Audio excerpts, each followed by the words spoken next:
Good morning, students. Keep watching Tricky Guru. You have definitely confident.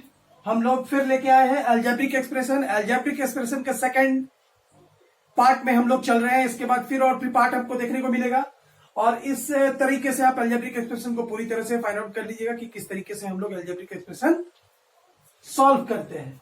तो अब हम लोग चल रहे हैं एक नए टर्म की तरफ, मोनोमियल, बाइनोमियल एंड ट्राइनोमियल। तो स्टूडेंट्स देखते रहिए। अगर किसी तरह की कोई प्रॉब्लम हो तो आप कमेंट्स कर सकते हैं, उसका आंसर आपको जरूर मिलेगा ट्रिकी गुरु पे। तो मोनोमियल का मतलब क्या होता है? मोनोमियल का मतलब होता है हैविंग वन टर्म। तो वन टर्म का मतलब ही हो गया, जैसे हम दो तरीके का टर्म लेते हैं तो वो दोनों टर्म डिफरेंट डिफरेंट हो जाएगा। तो हैविंग वन टर्म मतलब जैसे x हो गया, y हो गया, z हो गया, ये वेरिएबल सिंगल होना चाहिए। सिंगल, जैसे आप इसको x+2 कर देते हैं तो इसमें दो टर्म आ जाता है, एक x और एक 2, तो ये नहीं होगा।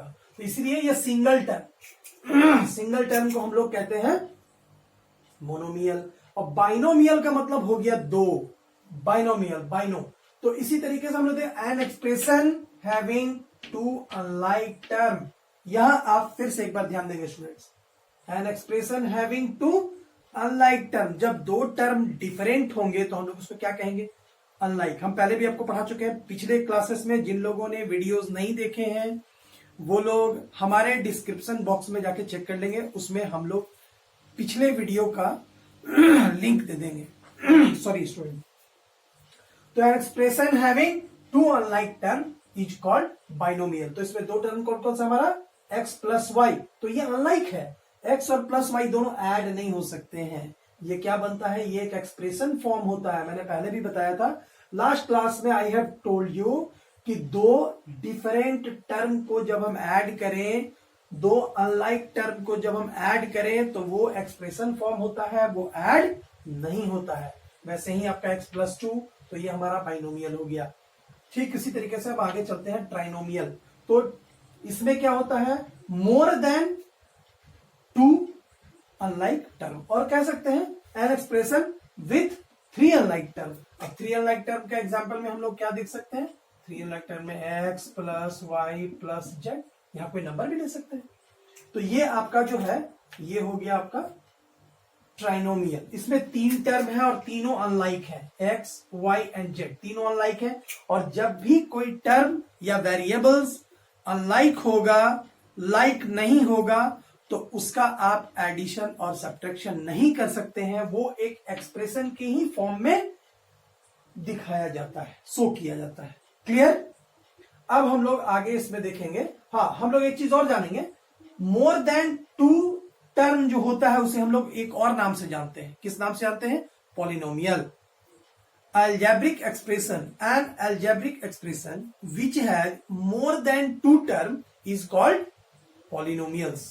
तो स्टूडेंट्स आइए इसके बाद हम कुछ क्वेश्चंस करते हैं, जिस क्वेश्चन से हमको ज्यादा क्लियर होगा जो टर्म हम लोगों ने पढ़ा है, इस टर्म को हम सीखे हैं कि नहीं सीखे हैं। तो आइए स्टूडेंट ध्यान दीजिए, लगे रहिए ट्रिकी गुरु के साथ, आपको सारा चीज समझ में आएगा, सारे प्रॉब्लम्स क्लियर होंगे। तो हमारा क्वेश्चन है find term coefficient and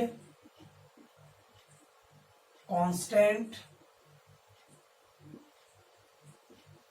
in 3a + 15। इस क्वेश्चन का सॉल्यूशन हम लोग अभी यहां निकालेंगे। हम लास्ट टाइम आपको कुछ टर्म बताए थे, फिर से एक बार आपको याद दिला दे रहे हैं। कोएफिशिएंट किसे कहते हैं? न्यूमेरिकल वैल्यू या numerical factor of a variable. मतलब वेरिएबल नंबर के साथ जो न्यूमेरिकल फैक्टर होता है उसे हम कोएफिशिएंट कहते हैं। टर्म मैंने आपको अभी अभी समझाया है, जिसमें सिंगल टर्म होता है, मतलब एक लाइक टर्म होता है, उसे हम लोग क्या कहते हैं? यस, क्या कैसे उसे क्या कहते हैं? उसे कहते हैं हम मोनोमियल। लेकिन जिसमें दो टर्म आ जाए उसे क्या कहते हैं? बाइनोमियल। तो हमारा ये बाइनोमियल टर्म है। अब बाइनोमियल टर्म में हम लोग अगर टर्म पहले आइडेंटिफाई करते हैं तो हम लोग टर्म को कैसे आइडेंटिफाई करेंगे? देखिए, टर्म हो गया हमारा इसमें 3a और 15। इसमें 2 टर्म है। इसके बाद अगर हम लोग कॉफिशिएंट देखते हैं तो कोएफिशिएंट किसे कहते हैं, कोएफिशिएंट किसे कहते हैं उसे देखिए। तो हम लोग देखिए, ये तो ओनली नंबर है ना, ये तो कांस्टेंट। कांस्टेंट का मतलब मैंने आपको बताया था, न्यूमेरिकल वैल्यू को कांस्टेंट कहते हैं, और जो अल्फाबेटिकल सिंबल में होता है उसे हम लोग कहते हैं वेरिएबल्स। तो अभी हम लोग क्या देख रहे हैं यहाँ पे, न्यूमेरिकल फैक्टर को, कोएफिशिएंट मतलब होता है numerical factor of a variable. तो यहाँ पे वेरिएबल है नहीं, यहां वेरिएबल है, और इस वेरिएबल का न्यूमेरिकल फैक्टर क्या है, 3 है। तो कोएफिशिएंट क्या हो जाएगा यहां, ओनली 3। क्लियर है ना स्टूडेंट्स, देखते रहिए। इसके बाद हम लोग तीसरा देखने जा रहे हैं, कांस्टेंट। कांस्टेंट का मतलब होता है जिसका वैल्यू चेंज नहीं होता है, इट्स रिमेन्स फिक्स्ड, उसे हम लोग कहते हैं कांस्टेंट। तो इसमें हमारा कांस्टेंट क्या है, 15 कांस्टेंट है, ये चेंज नहीं होगा, है ना। 2 ही तो टर्म है हमारे पास, तो ये 15 जो है हमारा वो कांस्टेंट है। इस तरीके से हम लोग टर्म, कोएफिशिएंट और कांस्टेंट तीनों को हम लोग अच्छी तरीके से क्वेश्चन में समझ गया कि कोएफिशिएंट क्या होता है। जब तक हम क्वेश्चन नहीं बनाते हैं, रिपीट नहीं करते हैं टर्म को जानने के बाद, तब तक क्लियर नहीं होता है। तो स्टूडेंट्स, नेक्स्ट क्लास में हम लोग फिर आते हैं, फिर ट्रिको गुरु के साथ हम लोग जुड़ेंगे, क्वेश्चन सॉल्व करेंगे, टर्म्स को समझेंगे। अगर टर्म्स आपको आइडेंटिफाई हो जाता है, क्लियर हो जाता है, तो कोई भी क्वेश्चन बनाने में आपको कभी प्रॉब्लम नहीं होगा। All the best. अगर आपको पसंद आता है, ट्रिकी गुरु को वॉच करते रहिए, कंटिन्यू, एक भी वीडियो मिस नहीं करिए, लाइक करिए, सब्सक्राइब करिए।